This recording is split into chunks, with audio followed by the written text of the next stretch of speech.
신문 이야기 돌직구 쇼에 오신 여러분 반갑습니다. 저는 신문 읽어주는 남자 김진입니다. 오늘 모든 조간신문에 실린 뉴스 차트 올킬입니다. 반기문 유엔 사무총장의 어젯밤 발언이 오후 늦게 알려지면서 반 총장 대선 출마를 본격화했다라는 풀이가 여기저기서 나오고 있습니다. 도대체 반기문 총장 뭐라고 어떻게 말했길래 지금까지 모습과는 달리 꽤 구체적으로 대선 출마를 시사했습니다. 달라진 반기문 총장의 모습, 오늘 돌직구쇼에서 집중적으로 다뤄보겠습니다. 오늘자 조간신문 지금부터 저와 함께 하시죠. 먼저 동아일보입니다. 동아일보 일면 사진은 역시 반기문 총장입니다. 반 총장을 기다리는 사람들이 이렇게나 많습니다. 거의 새누리당 사람들입니다. 반기문 총장 이렇게 말했습니다. 한국에서 어떤 일을 할지 구체적으로 임기 후에 결심하겠다. 내년 1월 1월이면 한국 국민이 되는데 한국 국민으로서 나라를 위해서, 조국을 위해서 어떤 일을 할지 결심하겠다. 뭘 결심하겠냐라고 되물으신다면 대권밖에 더 있겠냐라고 답하고 싶다는 게 정치권의 풀입니다. 다음 신문입니다. 이번에 한국일보입니다. 한국일보 일면 역시 주인공은 반 총장인데 새누리당 정지성 원내대표와 언제부터 이렇게 가까운 사이였는지요. 귓속말을 나누는 사이인데 반 총장이 대선행을 올라탔다. 한국일보는 일면에 이렇게 규정을 했습니다. 정의를 내렸습니다. 어제 반 총장은 반기문 총장을 맞으러 나온 이른바 여권 인사들을 향해서 먼저 다가가서 악수하고 아니 이렇게 바쁘신 양반 어떻게 여기까지 왔어? 홍문종 의원에게 이런 식으로 말하는 등의 적극적인 모습도 보였다는데 잠시 후 반 총장의 달라진 모습에 대해서 집중적으로 보도해드리겠습니다. 다음 신문입니다. 이번엔 조선일보입니다. 반 총장이 대권 출마를 시사했다면 임기를 마친 정의화 국회의장은 대권 출마를 선언을 했습니다. 정의화 의장, 그런데 지난 2월에 정대철 전 고문을 만나서 내가 대권에 도전할 건데 나를 도와달라, 나를 따르라 이렇게 말한 것으로 뒤늦게 알려졌습니다. 반기문 총장에 이어서 정의화 국회의장까지 이 대권 출마를 구체화한 건데 과연 정의화 국회의장과 정대철 전 상임고문과 둘이 어떤 대화를 나눴는지 잠시 후 대화로 공개하겠습니다. 다음 신문입니다. 이번에 경향신문입니다. 새누리당 얘기 나온 김에 새누리당 상황 한번 보겠습니다. 하루 만에 뒤집힌 새누리 3자합의, 정진석, 김무성, 최경환 셋이 개파 종결하겠다라면서 뭔가 3명이서 합의된 것으로 어제까지 알려졌었는데 하루 만에 뒤집혔습니다. 김무성 전 대표 그리고 최경환 전 대표 나 합의하지 않았는데 이렇게 말을 바뀌었습니다. 도대체 새누리당의 이 개파 갈등 언제쯤은 종결될 수 있을 것인지 이렇게 지지부진한 개파 갈등 속에 반기문 총장은 과연 꽃가마를 탈 수 있을지 여러모로 고민이 되는 오늘입니다. 다음 신문입니다. 이번에 한겨레 신문인데요. 돌리면 나옵니다. 한겨레 그림판 만평입니다. 모나리자를 패러디한 만평인데 알 수 없는 표정. 이 표정 보면 정말로 알 수가 없죠. 그리고 알 수 없는 배경. 모나리자에 언제부터 이런 배경이 있었나요? 자세히 보니까 이 지붕이 좀 청색 같기도 하고요. 만평 그림 반기문. 반 총장이 알 수 없는 속내를 한겨레 신문이 만평으로 아주 꼬집었습니다. 다음 신문입니다. 이번에 서울신문입니다. 서울신문 사이면 기사입니다. 손길승 회장 어제 뜨거운 이슈였죠. 성추행으로 볼만한 CCTV 화면을 확인했다. 경찰이 이렇게 밝혔습니다. 손길승 회장 측에서는 글쎄요 그게 성추행은 아닌 것 같은데 상대가 기분 나빠하는 줄도 몰랐습니다 라고 말했고 그 카페에 있었던 카페 여주인은 절대로 성추행 아니다 정면으로 부인했는데 이어서 경찰은 이렇게 밝힌 겁니다. CCTV 화면 내가 봤는데 성추행 맞다. 경찰이 이렇게 밝힌 겁니다. 잠시 후 다뤄보겠습니다. 다음 신문입니다. 이번에 중앙일보인데요. 역시 돌리면 나옵니다. 중앙일보 박용석 만평입니다. 충청, 친박 이 두 사람이 이끄는 가마 개파 갈등으로 여기저기 누더기지고 다리는 여기 하나 잘려나갔습니다. 반기문 총장이 비행기에 내려서 이 가마를 타긴 타야 되는데 만평 제목은 귀신 나오겠다 야. 아이고 귀신 나오겠다. 만평 제목. 새누리당의 꽃가마를 보면은 타고 싶지 않은 꽃가마입니다. 정말로 귀신 나올 분위기인데 어떻게든 빨리 개파 갈등이 좀 봉합이 돼야 될 텐데 삼자비로 오늘 다시 뒤집었으니 종합 당분간은 힘들 것 같습니다. 오늘 저희 신문 이야기 도지구쇼 사건, 정치, 사회, 국제 다양한 뉴스들 준비되어 있습니다. 오늘도 도지구쇼는 여러분을 위한 쇼입니다.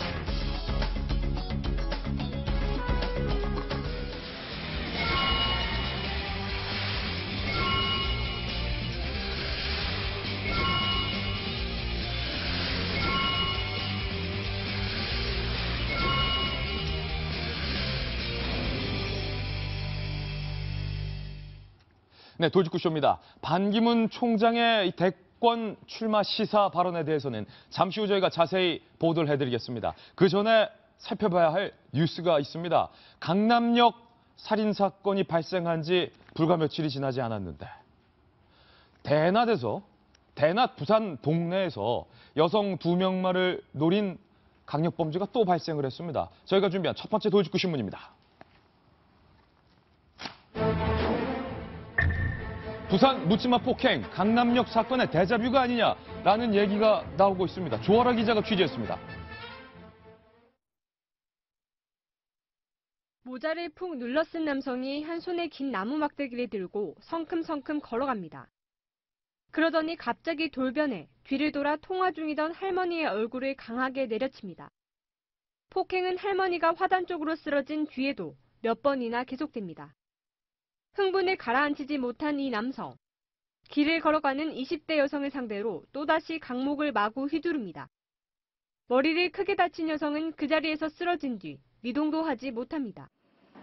52살 김모 씨가 어제 오후 5시쯤 가로수를 지지하는 1m 길이의 강목을 뽑아 이 같은 범행을 저지른 겁니다. 처음에는 그냥 난동부리다기보다는 가다가 그냥 갑자기 이렇게 때렸던 것 같아요. 뒤에서 아마 모르게 이렇게 때렸던 것 같습니다. 피해 여성들은 부근병원으로 옮겨졌으며 김 씨는 시민들이 현장에서 붙잡아 경찰에 넘겼습니다. 김 씨는 범행 대상으로 여성을 특정하지는 않았다고 밝혔습니다. 그랬던 생각 하나도 없어요. 아시아? 하지만 서울 강남 화장실 살인 사건이 발생한 지 8일 만에 또다시 여성들이 묻지마 폭행을 당해 여성들의 불안감이 커지고 있습니다. 이 남성은 현재 묵비권을 행사하며 범행 동기를 밝히지 않고 있습니다. 술을 마시지 않았다고 주장했지만 음주 감지기에는 양성 반응이 나왔습니다. 경찰은 자세한 폭행 경위를 조사한 뒤 김 씨에 대해 구속영장을 신청할 예정입니다. 채널A 뉴스 조아라입니다. 임선 변호사님, 강남 화장실 살인 사건이 발생한 뒤라 더욱더 놀라시는 분들이 많았을 텐데 이번에도 피해자가 70대 여성과 20대 여성이었어요. 도대체 어떻게 된 일입니까? 전 CCTV를 보고 정말 화가 납니다. 많이 화가 나요. 그냥 평일에 그것도 요즘은 오후 5시경이면 밝잖아요. 길거리에 서 있었다는 이유만으로 갑자기 느닷없이 저런 폭행을 당한 건데요. 그러니까 뭐 사건 리포트는 지금 다 조아라 기자의 리포트를 통해서 나왔기 때문에 제가 뭐 별도로 설명을 드릴 수 있는 건 없는 것 같아요. 근데 제가 화가 나는 부분은 뭐냐 하면은 전에 윤태곤 실장이 한번 말씀을 해주셨듯이 강력범죄의 가해자는 선진국이나 동양권이나 모두 거의 다 남성인데 차이가 있다면은 강력범죄의 피해자가 유럽이나 미국권은 대부분이 남성인 반면에 이상하게 동양권과 우리나라는 강력범죄의 피해자가 여성이다라는 이야기를 했거든요. 아유, 지금 CCTV 다시 봐도 좀 끔찍합니다. 많이 끔찍합니다. 정말 저 할머니는 느닷없이 갑자기 봉변을 당한 거잖아요. 그러니까요. 그러니까 이게 여혐이냐 아니냐를 떠나서 어쨌든 여자니까 여자가 우리 강력범죄의 우리나라의 피해 대상자가 대부분 여성 혹은 노인 혹은 아이로 사회적 약자, 물리적 약자들의 대상이 되는 것은 맞는 것 같습니다. 네. 세상이 억울하고 화가 나면요. 억울하고 화나게 만든 사람한테 가서 화를 내세요. 예. 그냥 만만해 보이는 좀 더 약해 보이는 사람한테 갑자기 화내지 말고요. 저도 그러니까 느닷없이 떠오르는 기억이 바로 여기 시청역이 있지 않습니까? 예. 제가 고등학교 때 이 시청역에 근처에 있는 학교를 다녔는데 웬 할아버지가 지팡이 같은 걸 들고선 서 있었어요. 그러다가 제가 지나가니까 갑자기 소리를 지르면서 종아리를 휙 치더라고요. 예. 가만 보니까 얼마나 놀랐겠어요. 깜짝 놀라서 봤더니 지나가는 여학생들한테만 그러고 있는 거예요. 시청역에 서갖고는 그 소리를 질러대면서. 전 그때부터 그 이후로 한 노인들이 이렇게 강목 들고 있으나 뭐 들고 있으면 무서워서 그 옆을 못 지났거든요. 네. 저 여성과 저 노인은 아마 한동안 길거리도 못 가고 지나가다 남자만 지나가도 흠칫흠칫하게 될 것입니다. 또 예. 묻지마 폭행을 당할까 봐요. 실제로 이 CCTV 영상을 본 많은 특히 여성분들이 아니 해가 중천에 떠 있는 밝은 오후에도 이런 범죄가 일어나면 무서워서 어떻게 길거리를 다니겠냐라는 반응을 보이고 있는데 정성희 위원님, 경찰은 이번 사건에 대해서도 술 취한 남성의 묻지마 폭행 성격이 짙다라고 밝혔지만 저번에도 그랬고 이번에도 그랬고 공교롭게도 피해자들이 여성이다. 혹시 여성 혐오 범죄는 아니냐 이런 목소리도 또 나오고 있어요. 여성 혐오 범죄는 아니죠. 그렇지만 지금 말한 대로 어떤 강력범이나 어떤 저런 범죄가 행해질 때 그 대상이 물리적으로 방어 능력이 떨어지는 여성이나 어린이나 할머니나 지금 어린이까지는 사회적 약자, 생물학적 약자가 된다는 건 사실은 틀림없고요. 저는 이번 것도 이렇게 강남역 살인 사건에 대해서 우리가 여혐 논쟁이 있었던 것처럼 그렇게 한다기보다는 저 가해자에 집중을 해줬으면 좋겠습니다. 정상이 아니죠? 예.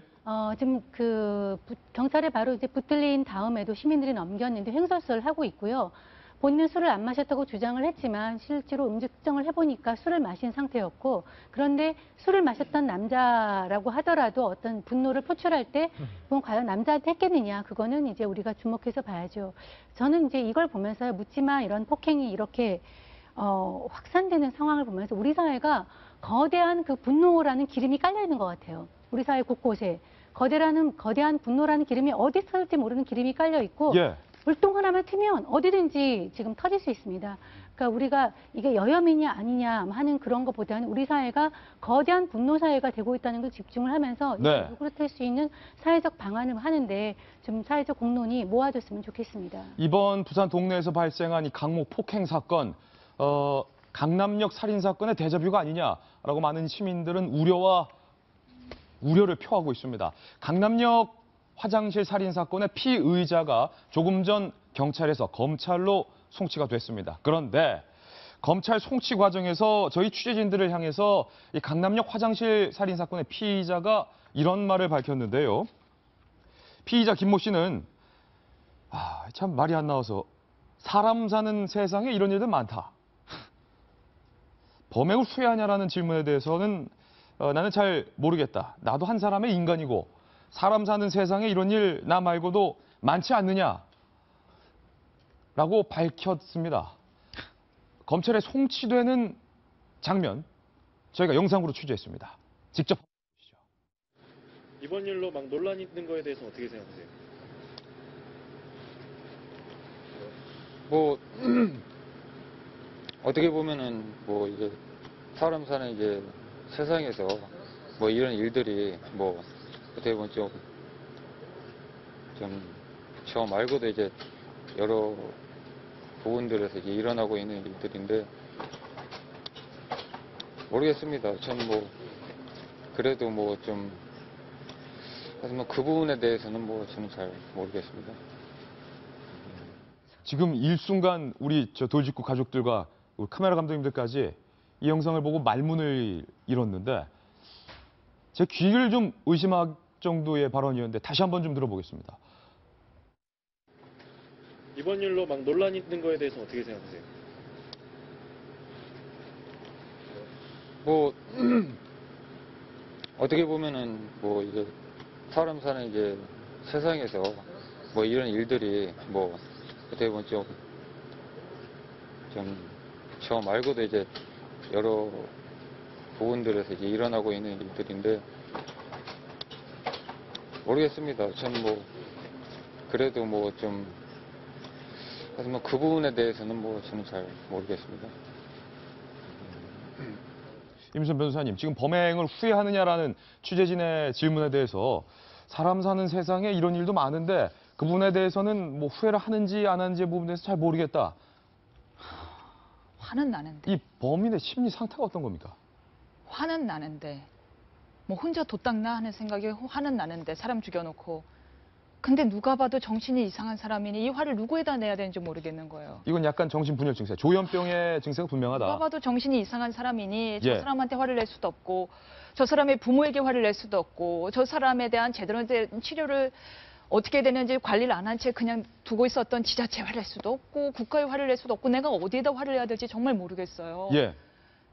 끝까지 간다라는 어떤 영화가 있는데요. 그 액션 영화를 보면은 조징훈이라고 아주 사이코패스가 나옵니다. 예. 사람을 죽이고 뭐 그다음에 이제 그러면서 이선균을 아주 궁지에 몰려놔요. 이선균이라는 남자 주인공을요.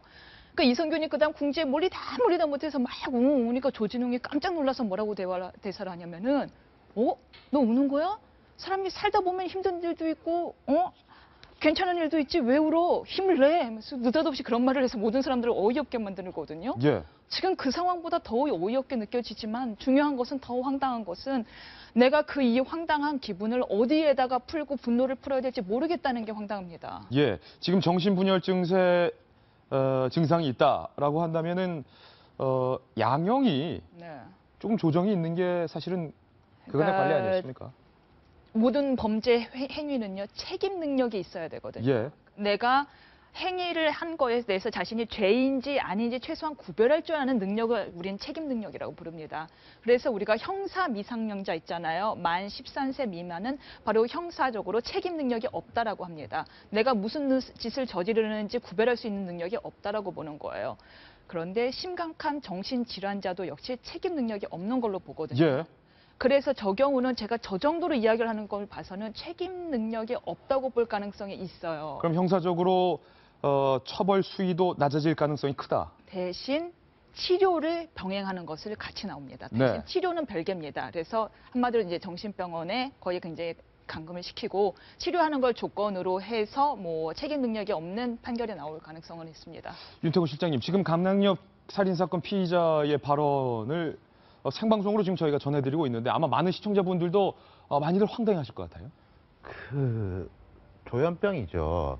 근데 이제 조현병이 이제 뭐 어떤 사회적 억압이 나타나는 거라고들 말을 많이 하거든요. 그러니까 이른바 이제 정신질환 있는 사람들이 뭐 잠수함의 카나리아다. 그러니까 이 사람들이 훨씬 예민하기 때문에 사회적 현상이 발현이 많이 된다.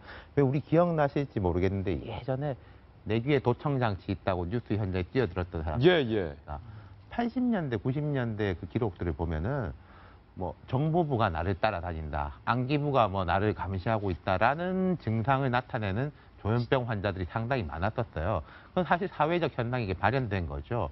그럼 여기 제 이분 성함을 뭐 모르겠는데 하여튼 이분 같은 경우에 뭐 여성이 어쩌고 저쩌고 하는 것도 이 환자인데 환자들이 발현되는 건 또 이제 사회적인 게 나타난다는 거죠. 아까 이제 50대 그 강목 그 사람도 그렇고 이 사람도 그렇고 제가 생각할 때 요즘 사회가 좀 다 많이 아픈 것 같아요. 왜냐하면은 강력범에 보면은 목적범이 있지 않습니까? 금전적 이익을 노린다든지 뭐 자기가 뭐 정치적인 이념적 목적으로 강력 범죄를 저지른다든지 그게 아니면 사이코패스가 돼가지고 살인을 하는데도 쾌감을 얻는다든지.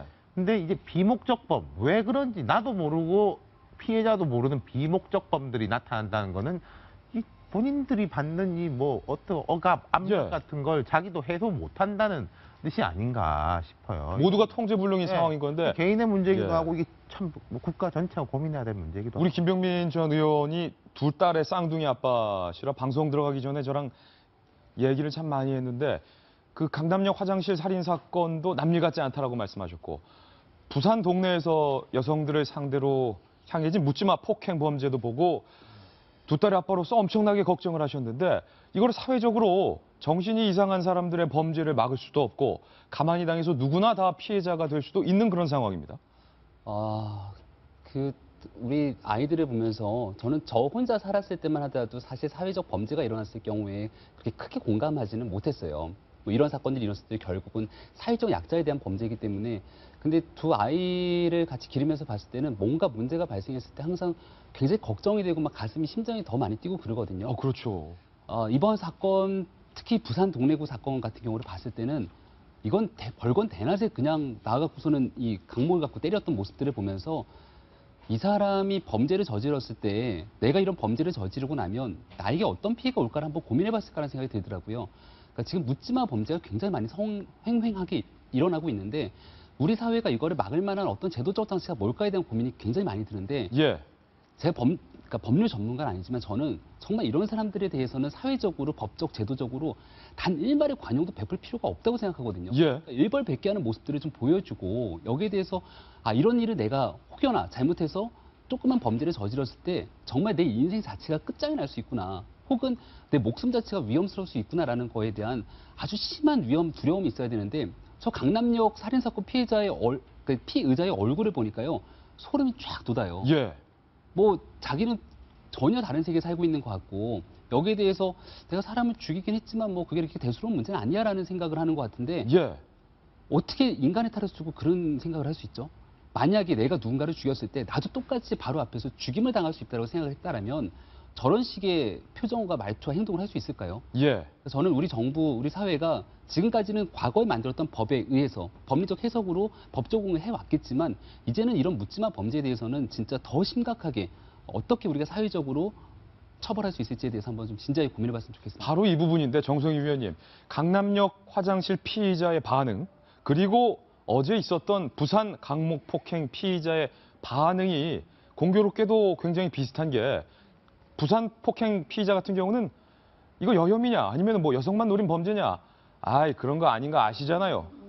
자기가 뭘 잘못했는지에 대해서 전혀 공감이 없습니다. 그 두 사람의 특징, 또 공통된 특징이 이거를 사돈의 남말하듯이 하고 있다는 거. 사돈 남말하듯이. 예, 사람 사는 세상이 그렇고 아시잖아요. 특히 이제 어저께 50대 저 피의자를 보면은 뭐 책임 능력 그런 거 있는 것 같아요. 예. 다만 그때 이제 술에 취했던 거고 그런 거 아니라는 것이라는 말을 할 정도로 자기 이제 그 어떤 정신 상태 이런 것은 분명해 보이는데 얘기했지만은 우리 사회가 어떤 사이코패스는 아니지만 어떤 우리 사회가 어떤 사람들의 어떤 생활하는 데 있어서의 공감 능력, 최소한 어떤 인간관계에서 갖춰야 될 어떤 공감 능력 이런 것이 결핍된 사람들이 너무 많다. 네. 그런 사람들이 저 두 사람뿐이겠습니까? 거리에 가면 그 각각 돌아가는 사람이 어떤 잠재적인 어떤 그 범행의 기록을 예. 가지고 있는 사람들이 돌아가는지 모르는 상황이거든요. 아까 말하는 어떤 그 짝 분노가 착 깔려 있어서 어떻게 터질지 모르는 사회에서 살아가는 것이 굉장히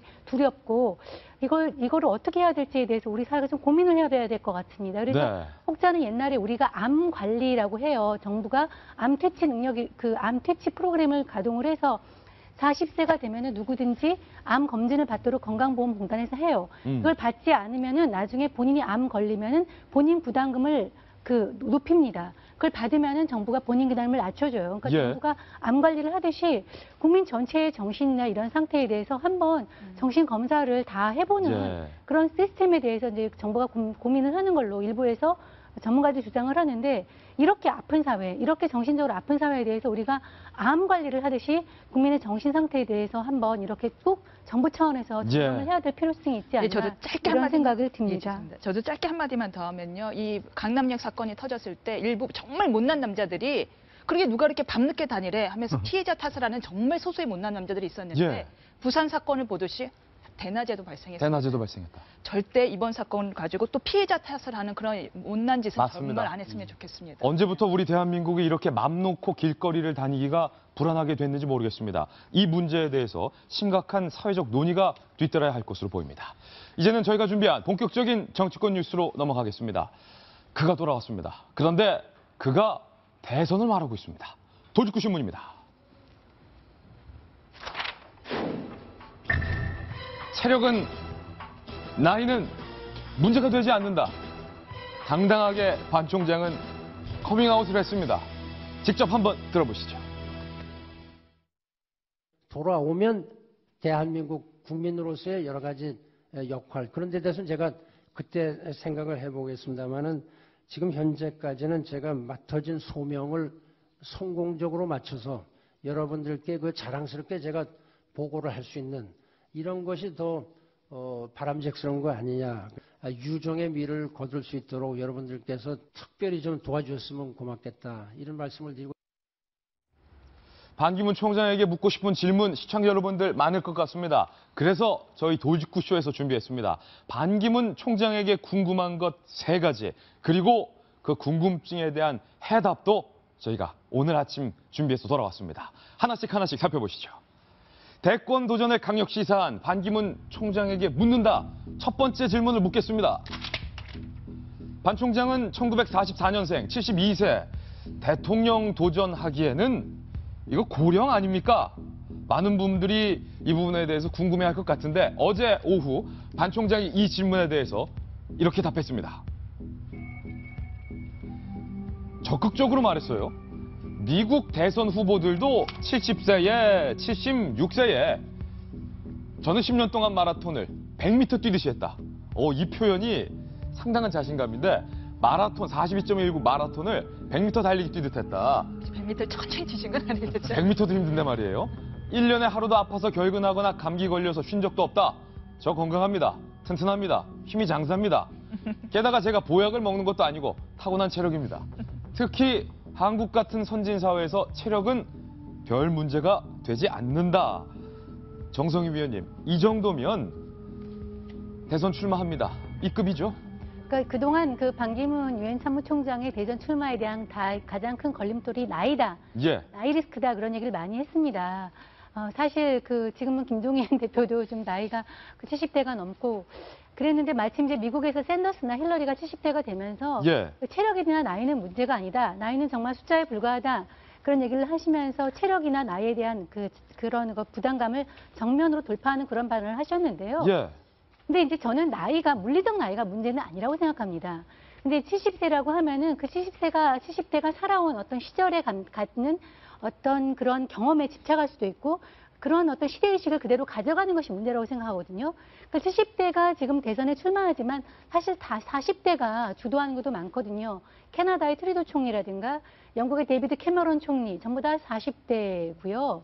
그러니까 오히려 지금은 40대가 새 판을 만드는 것도 많은데 그러니까 중요한 것은 그 물리적 70대 나이라기보다는 그 사람이 가지고 살아온 세월이 지금의 요구하는 시대정신과 맞느냐 하는 것이 중요한데 그런 부분에 대해서 는 좀 약점이 있지 않나. 네. 저는 개인적으로 이렇게 생각합니다. 오늘 저희 도직구쇼에서 반 총장의 발언들을 마치 일정 정도 단서처럼 여러분들에게 보도를 해드릴 겁니다. 판단은 여러분들께서 해주시기를 부탁드립니다. 방금 전 반 총장의 발언 다시 한번 보실까요? 윤태곤 실장님.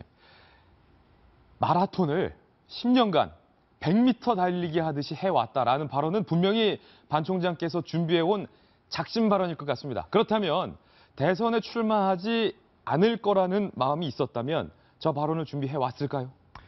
저는 히딩크 감독 생각나요. 히딩크 감독 왜 월드컵 4강에 올라간 이후에 나는 여전히 배가 고프다. 그렇지 않습니까? 명언이요. 유엔 사무총장 임기 한 6개월 남았죠. 거의 나는 여전히 배가 고프다 수준의 발언이고 네. 반기문 사무총장에 대해 가지고 이제 부정적으로 보는 건 두 가지 관점이 있었어요. 안 나온다 본인이 아니면 못 나온다 하는데 제가 볼 땐 최소한 안 나온다는 사라진 것 같습니다. 못 나올 수는 있겠죠. 뭐 어떤 환경이 어떻게 되느냐, 환경의 변화에 따라 가지고 못 나올 수는 있는데 안 나오는 건 내 의지지 않습니까? 본인의 의지에서는 안 나온다는 사라졌다. 어느 정도 불확실성이 제거됐다. 이건 나온다는 얘기다. 라는 것이고, 그 나이에 대해 가지고는 이제 반기문 사무총장이 44년생이에요. 예. 이렇게 비교를 해보시면 될 건데 이승만 대통령이 73세에 초대 대통령이 됐어요. 예. 반기문 사무총장이 당선되면은 74세 대통령이 되는 겁니다. 물론 그때하고 지금하고 이제 뭐 보건 환경의 차이라든지 이게 다르지만은 그리고 지금 아까 말씀하셨지만은 김종인 대표가 40년생, 나도 대권 생각 있다. 박지원 원내대표가 42년생. 예. 지금 청와대 비서실장 이원종 비서실장이 43년생. 예. 반기문 유엔 사무총장이 44년생인데 저는 그런 것 같습니다. 국민들이 이분들이 정말로 잘하고 있어가지고 우리가 대선을 맡길 정도가 된다라고 생각을 하는지 안 하는지 지금 민심한테 물어보면 된다고 생각해요. 네. 예를 들어서 이분들이 이런 참 역량이 있어가지고 이런 자리는 괜찮지만은 대통령 맡길 정도는 아니다라고 생각하는지 이거는 반기문 사무총장 본인에도 달려있지만은 예를 들어서 김종인, 박지원 이런 분들이 잘하면은 같이 올라가는 왜 보면은 뭐 86 그룹들이 이제 같이 뜨고 이제 지는 것처럼 40 그룹 40년대생 그룹들 40대 말고 40년대 이 그룹들이 같이 하면은 같이 뜨고 하면 같이 죽고 뭐 이런 게 아닌가 싶네요. 근데 김병민 전 의원님 반 총장의 체력이 사실은 이 체력적인 조건이 굉장히 좋은 것으로 또 유명하고 태산도 한숨에 오르는 그런 체력이에요. 반기문 총장께서 태산을 비 오는 날 올랐다 그래요. 중국 속설에 비 오는 날 태산 오르면 태산은 명산 중에 영산이잖아요. 그러면 진짜 완전히 뭔가 대권을 거머쥘 것 같은 큰일을 벌인다라는 건데 반기문 총장이 뭐 그 정도의 체력이 있는 거는 잘 알려진 사실이고 또 지구를 어마어마한 바퀴를 돌 정도의 일을 하셨다라는 건데 반기문 총장의 전임 사무총장이 코피 아난이라는 그 가나 출신 사무총장이었거든요. 이 전임 사무총장과 반기문 사무총장을 바라보는 유엔 식구들의 관점이 완전히 극명하게 갈립니다. 아, 그렇습니까? 반기문 총장은 일을 해도 너무 열심히 한다는 거예요. 열정적으로 일을 한다. 그렇죠. 나이가 저렇게 고령인데도 불구하고 해외 순방을 가거나 외국을 가게 되면은 전임 코피 아난 사무총장 같은 경우는 일 있을 때 일 전날 갔다가 일 보고 바로 다음날 돌아온답니다. 반기문 총장은 그러는 적이 없거든요. 미리 가갖고서는 만날 수 있는 사람 싹 다 만나고 예. 할 수 있는 모든 일들을 하면서 굉장히 해외 곳곳을 그냥 샅샅이 돌아다닌 거죠. 반기문 총장의 별명을 반반이라는 거 잘 알 텐데 그 반반이 중에 이런 의미도 있다 그래요. 어떤 거요? 반기문의 반만 일하면 성공한다. 너무 열심히 일하니까 지금 이 상황에서도 그래서 나이는 반기문 총장에게 큰 걸림돌이 되지 않을 거다라는 게 긍정적으로 평가하는 사람들의 얘기입니다. 조금 더 깊게 한번 들어가 보겠습니다. 그럼에도 불구하고 아직도 반기문 총장과 이 대선과 관련해서 시청자 여러분들의 궁금한 점이 아직 해소가 안 된 것 같습니다. 그래서 두 번째 질문을 묻겠습니다. 반 총장에게 묻는다. 두 번째는요. 박근혜 대통령이 굉장히 조심스러운 질문이에요. 대선 관련해서 혹시 함께 일을 해보자라는 권유를 받은 적이 있을까? 박근혜 대통령이 나의 퇴임 뒤를, 내 등 뒤를 반 총장에게 직접적으로 부탁한 적이 있을까요? 상당히 궁금한데 이 질문에 대해서 반 총장이 이렇게 답했습니다. 큰일 날 소리 하고 계신다, 기자에게. 박 대통령이 무슨 언지를 줬다는 것은 있을 수도 없고 그런 일은 결코 없었다. 강한 부정. 자주 만났다는데 어느 대통령이든 다 자주 만나고 했다. 박 대통령과 7번 만났다고 하는데 다 공개된 장소였다. 확대 해석하는 것은 기가 막히다. 임윤선 변호사님, 강한 부정은 강한 긍정이다 이런 얘기도 있다는데 이건 그냥 부정입니까? 아니면은 뭐 뒤에 다른 맥락이 있는 겁니까? 배려라고 봐야죠. 배려다. 박 대통령에 대한 배려인데요. 하지만 이제 우리 모두 아마 박 대통령께서 직접 다음은 참 강남역에 반반이라는 고깃집이 있는데 아무튼 반 총장께서 대통령 하셔야죠라는 직접적인 언사를 하실 만한 분은 아니죠. 아니다. 다음은 당신입니다라고 말은 안 했을 것이다. 다음은 당신이라는 말씀을 하실 분은 아니지만 우리가 알다시피 랭귀지는 언어는 두 가지가 있지 않습니까? 예. 말로 하는 버벌 랭귀지가 있고 바디로 하는 바디 랭귀지가 있는데 예. 박 대통령처럼 언론을 잘 아시고 전개를 잘 하시는 분께서 전 세계 언론을 향해서 반기문 총장과 특히 여야의 제일 대표도 잘 안 만나시는 분이 유독 반 총장과 가까운 모습을 연출하시고 차림하시는 모습을 연출하고 하는 것은 많은 사람들한테 언론을 향해서 바디랭귀지로 난 이분에게 마음 있어요라는 걸 보여준 거 아닐까요? 예. 그거를 그리고 전혀 읽지 못하는 분이라면은 외교관 하셨으면 안 되죠. 직접적으로 언급은 안 했지만 박 대통령의 생각 속에서는 이미 일종의 차기 대권 플랜이 짜여져 있다. 박 대통령이 어떤 생각을 하시는지는 모르겠어요. 그렇지만 아까 이제 얘기한 대로 박근혜 대통령이나 이런 분이 다음은 당신이다 이런 얘기를 하실 분은 아니죠. 그렇지만 옛말에 그런 거 있지 않습니까? 이심점심이라고. 예. 꼭 말을 해나 안 하요. 그냥 미소만 보고도 알 수 있는 연화한 미소. 그런 식의 상황이라고 볼 수 있고요. 한 가지 고리가 지난번에 우리가 여기서 보도도 했지만은 반기문 총장의 비서 오래 했던 비서가 박근혜 대통령의 의전 비서관으로 갔습니다. 네. 그런 직업 외교관이긴 한데요. 반기문 총장을 뭐 20년 가까이 모셨던 사람이 지금 박근혜 대통령의 그 지근거리에서 챙기고 있습니다. 네. 지금 아마 아프리카도 같이 갔겠죠. 그런 걸로 볼 때 아주 가까운 곳에서 어떤 채널이 움직이고 있다. 교감하고 있다. 예, 그런 것은 뭐 알 수 있을 것 같아요. 그렇다면 반 총장 말씀 중에요. 팩트가 틀린 게 하나 어떤 있어요. 거요? 어느 대통령이든 다 많이 만났다.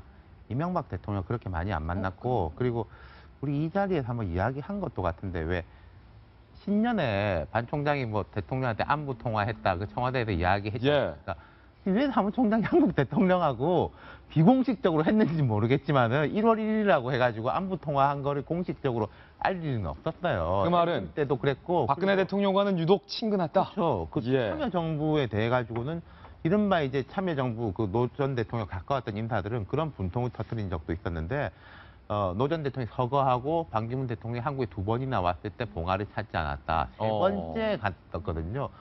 이 사람을 이렇게 밀어주고 욕먹으면서까지 밀어준 사람이 누군데 배은망덕하다 이런 반응도 나왔었거든요. 그러니까 여느 대통령하고 똑같다라는 것은 사실이 아닙니다. 사실관계가 아니다. 윤태곤 시장님 굉장히 지금 예리한 지적인데 그렇다면 박 대통령과 반 총장이 특별한 건 사실이고 여권 후보로 무게는 기운 것 같은데 오늘 중앙일보 만평에는 이런 의문점을 제기하고 있습니다. 여권 후보긴 한데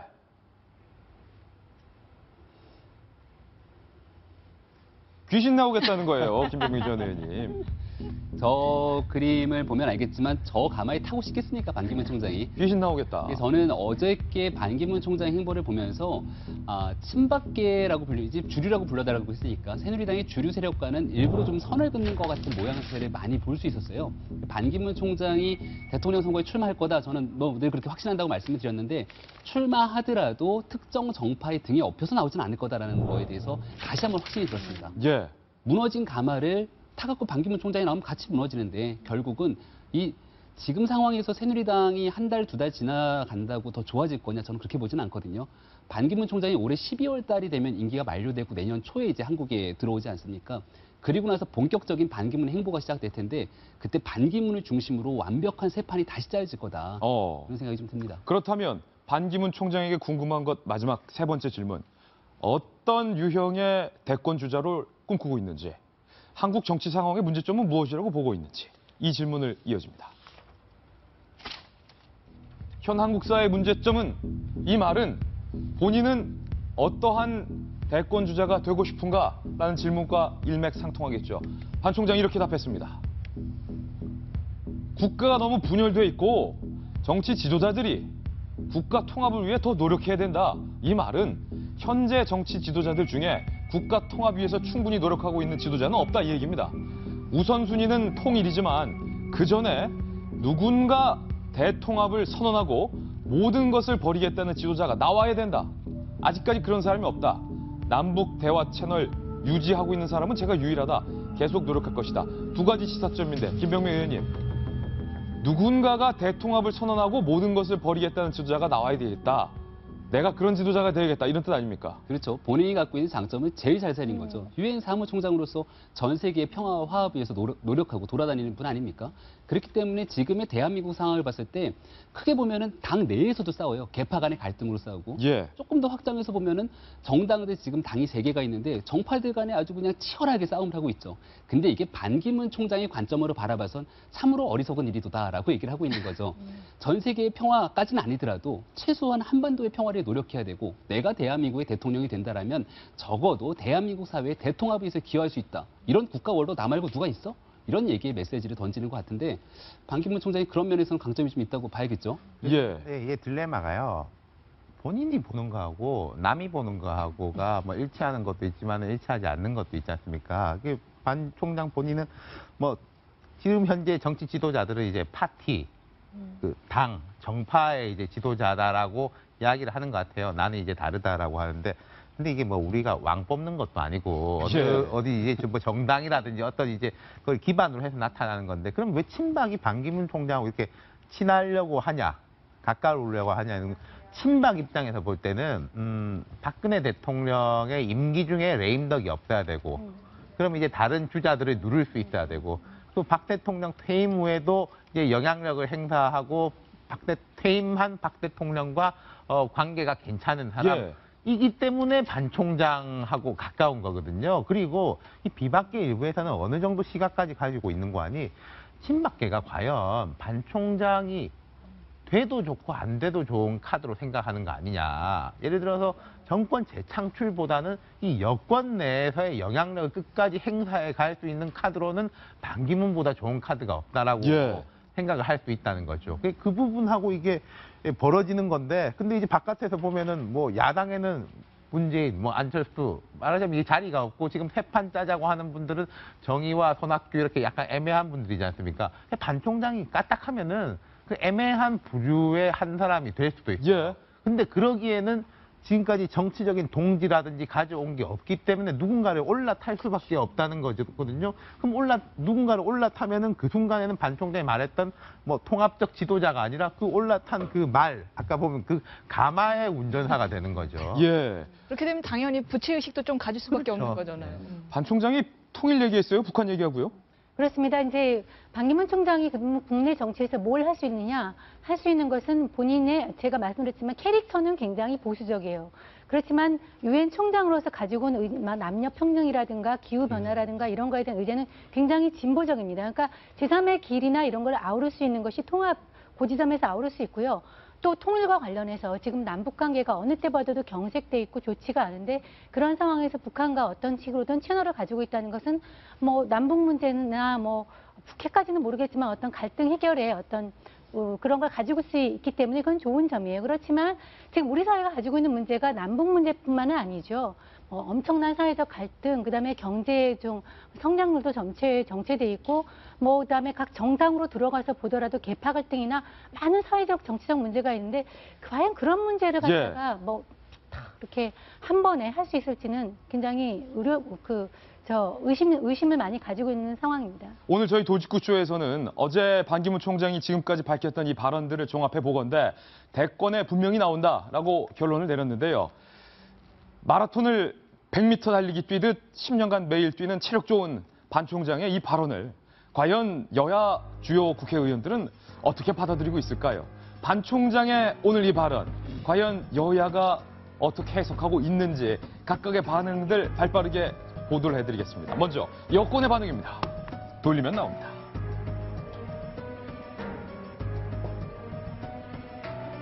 이렇게 말했습니다. 정진석 원내대표, 고국의 미래에 대해서 고민과 걱정이 깊은 것 같다. 반 총장께서 고국의 미래에 대해서 고민과 걱정이 깊은 것 같다. 오늘 발언은 일반론으로 말씀하신 것 같다. 지금 앞뒤가 좀 맞지가 않죠?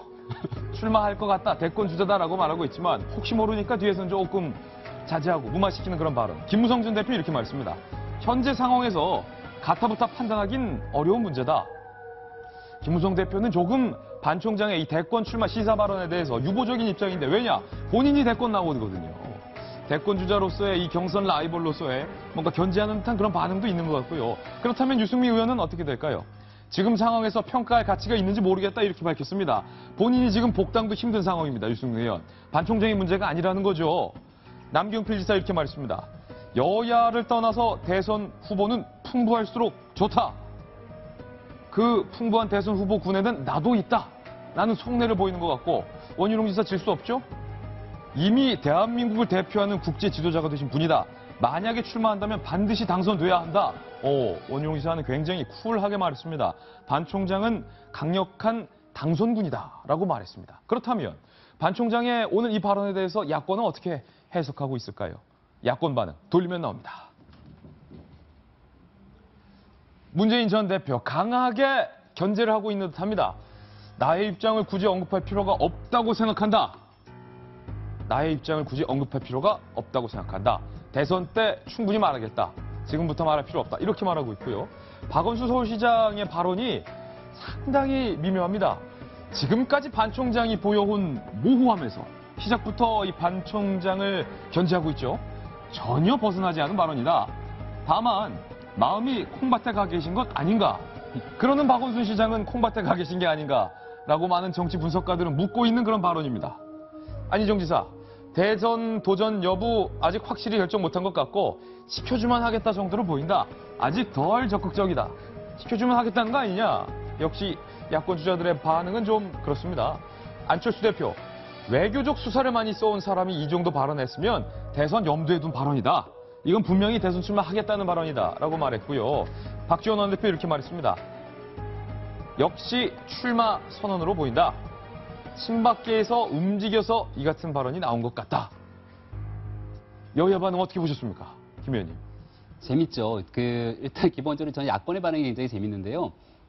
과거와 다르게 비판의 수준이 꽤 높아진 것 같아요. 왜냐하면 반기문 총장은 아직 올해 말까지는 임기가 남아있는 유엔 사무총장이고 그 대한민국이 배출한 정말 굉장히 자랑스러운 일 아닙니까? 그래서 비판을 하더라도 굉장히 조심스러운 측면이 있었는데 이제는 누가 뭐래도 대통령 선거에 나오는구나 라는 생각이 든 것 같고요.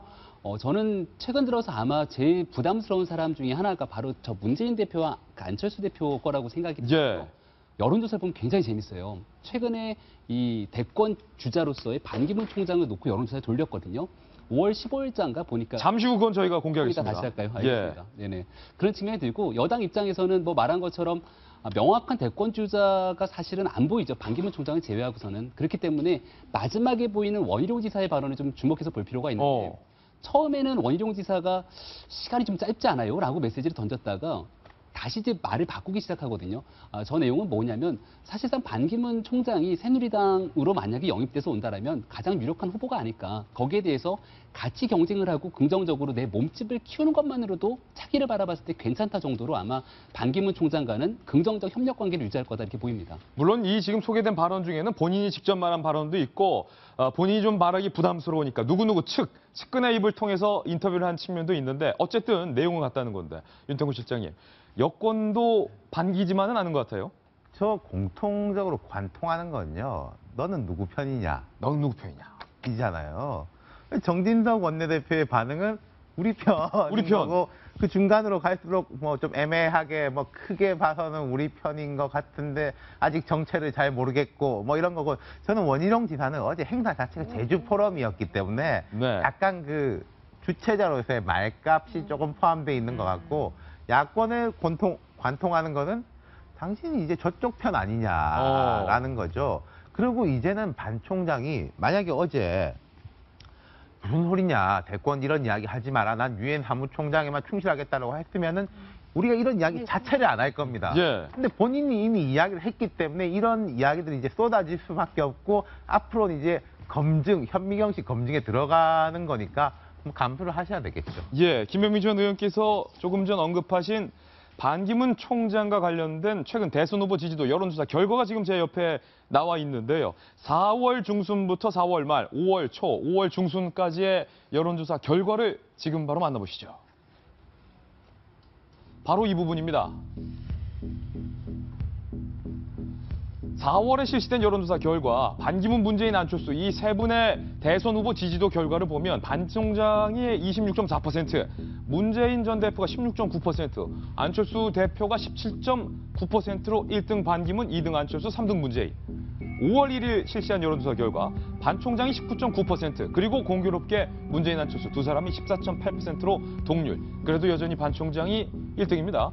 5월 15일에서 16일 실시된 여론조사 결과 반 총장 25.4%, 문재인 전 대표 16.6%, 안철수 대표 14.0%. 제일 마지막에 있는 여론조사만 조금 자세히 뜯어봐서 한 가지만 말씀 좀 드렸으면 좋겠는데 충청 대망론이 이게 그냥 말뿐인 대망론이 아니었다라는 게 증명이 됐습니다. 무슨 말입니까? 뭐냐면은 저 5월 15일, 16일에 리서치 여론조사에 보면요. 지역별로 여론조사 수치가 나오지 않습니까? 그중에 충청, 대전의 수치만 놓고 보면 거기서 반기문 총장이 얻은 획득한 여론조사 수치가 40%가 나옵니다. 그럼 40%요? 나머지 문재인 전 대표 그리고 안철수 대표 몇 프로가 나왔냐? 나머지 후보들은 뒤로도 오세훈 쭉쭉 있거든요. 다 한 자릿대예요. 한 자릿대. 그러니까 비교가 안 됩니다. 하나 더 얘기하고 싶은 거는 호남 지역의 민심이에요. 호남 지역에서 그러면 새누리당 후보기 때문에 기본적으로 표가 안 나와야 정상 아닙니까? 근데 호남 지역에서 저 세 분의 지지도가 거의 비슷하게 나왔다는 거예요. 그러니까 새누리당 입장에서는 우리의 열세 지역이라고 볼 수 있는 호남 지역에서는 표가 어느 정도 나와주고 충청에서 몰표가 나와준다라면 반기문 총장 같은 카드가 어디 있겠냐? 반면 역으로 야권 입장, 특히 문재인 전 대표 입장을 한 번만 보면은 호남에서 지지율 계속 떨어지고 있죠. 충청에서 표가 안 나와. 이러면은 정말 대권 주자로서 고민해봐야 될 이 위험성이 있기 때문에 앞으로 반 총장을 향한 굉장히 부정적인 메시지들이 더 강해질 거다 이렇게 보여지는 거죠. 한마디만 부탁드릴게요. 지금 현재 이 여론조사표를 보면은 반기문이 대통령에 나올 경우 이렇게 돼 있거든요. 아니면은 쭉 이름을 불러주고 이 중에서 지지하는 사람이 누굽니까라는 식이에요. 이제 저는 좀 여론조사 바꿔야 된다고 봐요.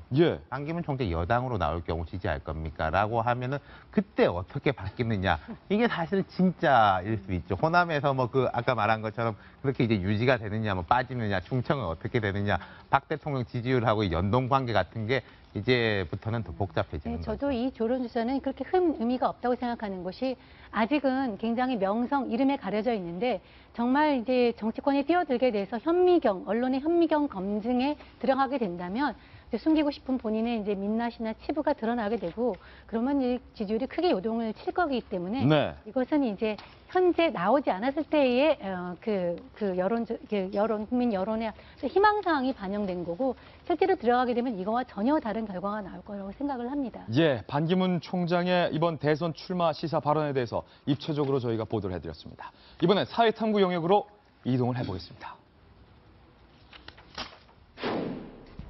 저희 채널A가 단독으로 취재한 결과 조영남 씨한테 다 금액을 환불받았다. 경찰, 검찰 수사에 협조할 수 없게 됐다. 죄송하다.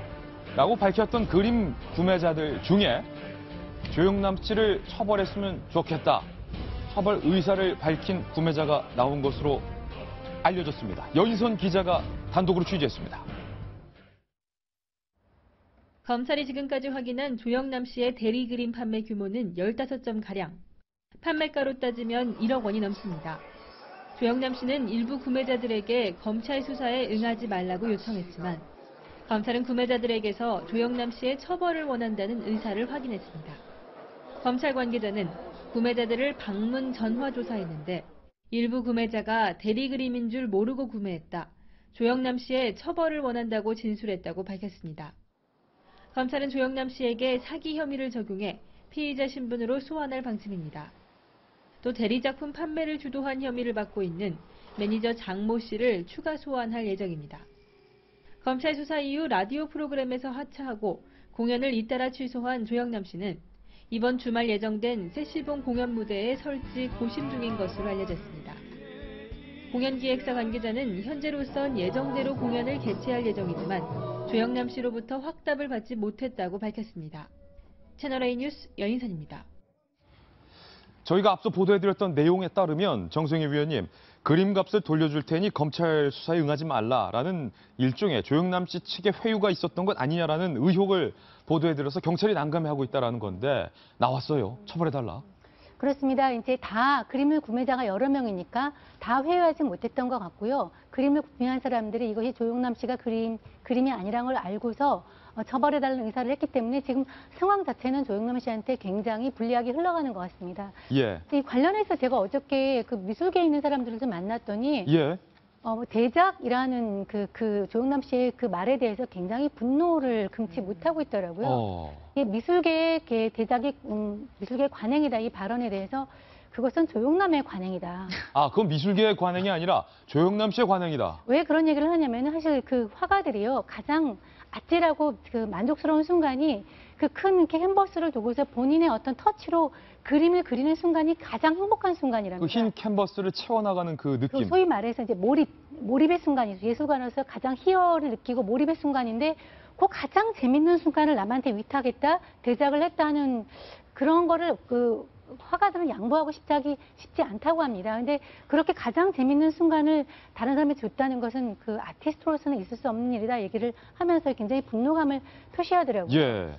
그리고 또 한 가지 이제 지적을 하고 있는 것이 사실은 예술가이나 화가나 뭐 가수나 이런 그 예술가들 중에서도 그림에 재능이 있는 사람이 많대요. 예. 앤서니 퀸 같은 경우 대배우 아니겠습니까? 네. 앤서니 퀸이 사실 그림도 그렸더라고요. 취미로 그린 그림이에요. 그러니까 취미로 그린 그림을 말년에 누가 가보고 깜짝 놀라서 이렇게 잘 그리느냐 전시를 한번 해보자 해서 전시를 했고 사실 그림이 잘 팔려나가면서 화가로도 등단을 했는데 이런 식으로 어떤 유명한 그 가수나 배우들이 취미로 그림을 그려서 이렇게 전시를 한 적은 있지만 본인이 전업을 두 개를 다 선언을 하고 있는 적은 별로 없다. 예술가로 진정성이 없다. 이렇게 하면서 굉장히 아쉬워하는 목소리를 들었습니다. 미술계에서도 지금 부글부글한데 이민선 변호사님, 좀 전에 말씀드렸던 것이 경찰이 처벌하고 싶어도 피해자가 구체적으로 나오지 않는 이상 처벌하기 힘들 거다. 그런데 나는 조영남 씨의 그림이 아닌 줄 몰랐다. 처벌을 원한다라는 피해자가 나왔습니다.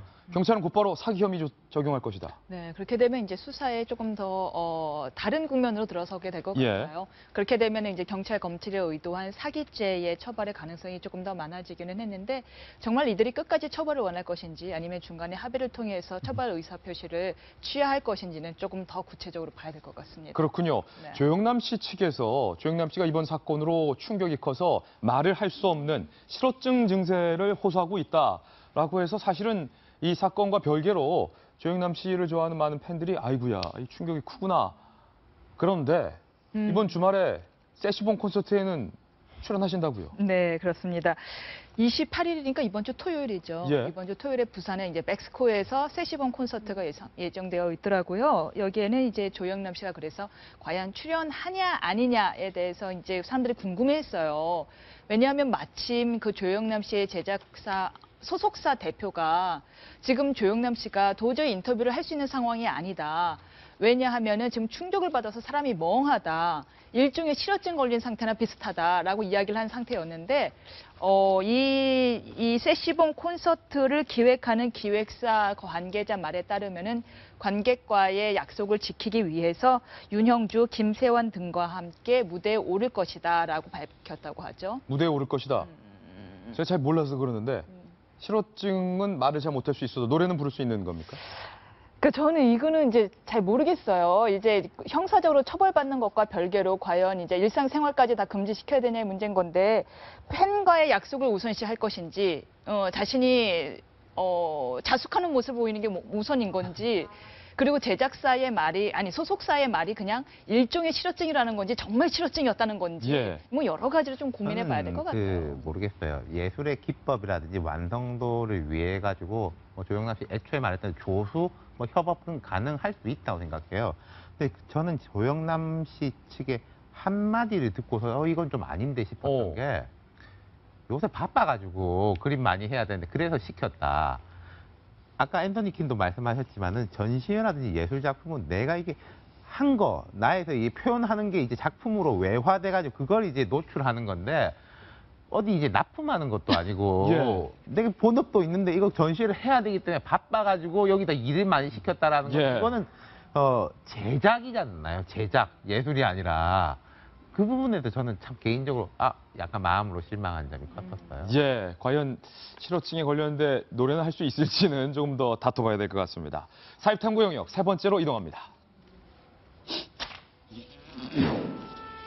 송기증 SK텔레콤 명예회장 측의 성추행 논란이 어제 일어서 저희 돌직구쇼에서도 보도를 해드렸는데요. 일단은 그 갤러리 카페의 여주인, 사건 현장에 있었던 여성 주인이 저희 채널A 취재진 측에게 인터뷰를 가졌습니다. 단독 인터뷰 내용 직접 한번 먼저 들어보시죠. 전혀 무근입니다. 내가 그냥 손을 잡고 간 것도 없고 요즘 아들이 강제를 한다고 그렇게 들어간 사람들이니까 아이고 그런 거 없어요. 제가 직접 앉아 있었는데 그 CCTV에 다 나와요. 호감자 농마의 경제인을 이런 식으로 와 아무리 이 작은 동방의 나라 집은 언제부터 이래겠어. 아니 너무 화가 나 죽겠어요. 그럼요. 그분이 뭐가 하셔서 그런 나를 그러겠습니까? 갤러리 카페 관장 측은 CCTV를 보라. 경제인을 이런 식으로 매도해선 되겠느냐. 성추행 그런 거 없었다. 내가 무슨 그 아이의 손을 끌고 들어왔느냐. 강하게 전면으로 부인을 했는데 임수연 변호사님. 그래서 경찰이 CCTV를 들여다봤더니 성추행으로 볼만한 장면이 화면이 CCTV 안에 있었습니까? 없었습니까? 있었다고 하죠. 있었다. 네, 있었다고 하자 이제 송 회장 측에서 주장하는 것은 고의는 아니었다라고 하죠. 있었던 건 맞고 고의는 아니었다. 어깨를 주무르게 한 것은 사실이다. 예. 어깨를 만지게 한 것은 사실이나 그것은 내가 어깨가 아파서 안마를 하게 한 것이다. 즉 성추행의 의도는 없었다. 예. 그럼 허벅지를 만진 부분은 어떡할 것인가에 예. 대해서 아마 CCTV에 허벅지 만지는 부분까지 구체적으로 나온 것 같지는 않아요. 왜냐하면 그거는 바로 옆자리에서 이렇게 나오는 일이니까요. 그렇게 어깨 만지는 것처럼 모션이 크진 않잖아요. 예. 그러니까 이제 허벅지 만든 부분은 이제 부인을 하는 것 같습니다. 참 구차하다고밖에 할 수가 없죠. 구차하다. 네, 그리고 강제추행은요. 당사자의 고의는 그렇게 중요하지가 않습니다. 왜냐하면은 강제추행이란 행위 자체가 물리력을 동반하는 행위이기 때문에 그 행위가 있는 이상 상대방이 성적 수치감을 느꼈으면 그때는 분명히 강제추행에 해당되기 때문에 뭐 안마를 위해서였다? 이런 구차한 변명 그만하시고요. 왜요? 그럼 여성 허벅지 만진 그것도 안마 위해서 해줬다 그랬죠. 왜? 예. 이런 구차한 변명 그만두시고 본인의 70몇 년 동안 쌓아온 명예를 위해서라도 죄송합니다 한마디 하고서는 자숙하셨으면 좋겠습니다. 지금 갤러리 관장 측에서는 절대 그런 게 없었다. 펄쩍 뛰었지만 경찰이 CCTV를 확인해 본 결과 성추행으로 볼만한 CCTV 화면이 있다. 언론에 보도된 내용을 사실로 보면 된다고 본다. 이게 취재진이 밝혔는데 손 명예회장 측에서 고의성이 없었다. 그러니까 경찰이 다시 고의성을 입증하기 위해서 또 지금 수사력이 동원된다고요? 어저께 말씀드린 대로 그 사건은 이제 발생한 지가 좀 됐습니다. 그동안에 이제 합의가 좀 안 돼서 이렇게 이제 언론에 흘러나온 것 같은데요. 어저께도 지적했지만 갤러리 광장의 관장, 70대 여성분의 어떤 전 근대적이고 잘못된 인식에 대해서 지적을 안 할 수가 없는데요. 아니, 본인이 이제 입증하기로는 밖에서 뛰쳐나갔는데 다시 이제 끌고 와서 앉혔다고 피해자 측이 얘기를 하고 있는데, 그런 적이 없다. 그러면 자발적으로 와서 앉았나요? 예. 그리고 만약에 자기 딸이나 전 손녀, 지금 손녀를 둘 만한 나이인데요. 그렇게 와도 그렇게 얘기를 할 수 있을지 정말 역지사지, 같은 여성으로서 그런 인식이 좀 필요한 거고, 그러다 보니까 경찰이 심지어 갤러리 관장도 처벌을 하겠다. 그렇게 지금 검토를 하겠다. 이렇게 얘기를 하고 있죠. 경찰은 손 명예회장을 다음 주쯤 검찰에 송치할 방침입니다. 저희가 준비한 다음 돌직구 신문입니다. 트럼프 측을 반대하는 성난 시민들이 투석 시위를 벌였습니다. 일단 영상으로 확인하시죠.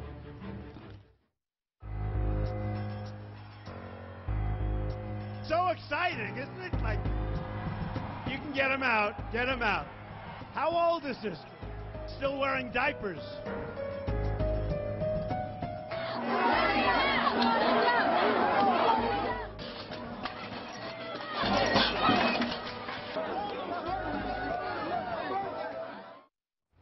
네, 성난 시위대의 모습 저희가 영상으로 보도해드렸습니다. 저희는 광고 후에 돌아오겠습니다. 잠깐만요.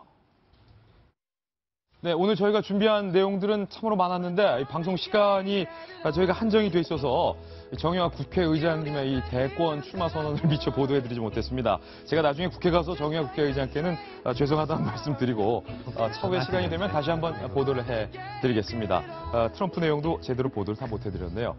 오늘 어쨌든 저희가 준비한 내용 여러분께 다 전해드렸습니다. 저희는 내일 아침 9시에 더욱더 풍성한 내용 들고 여러분들께 다시 인사드리겠습니다.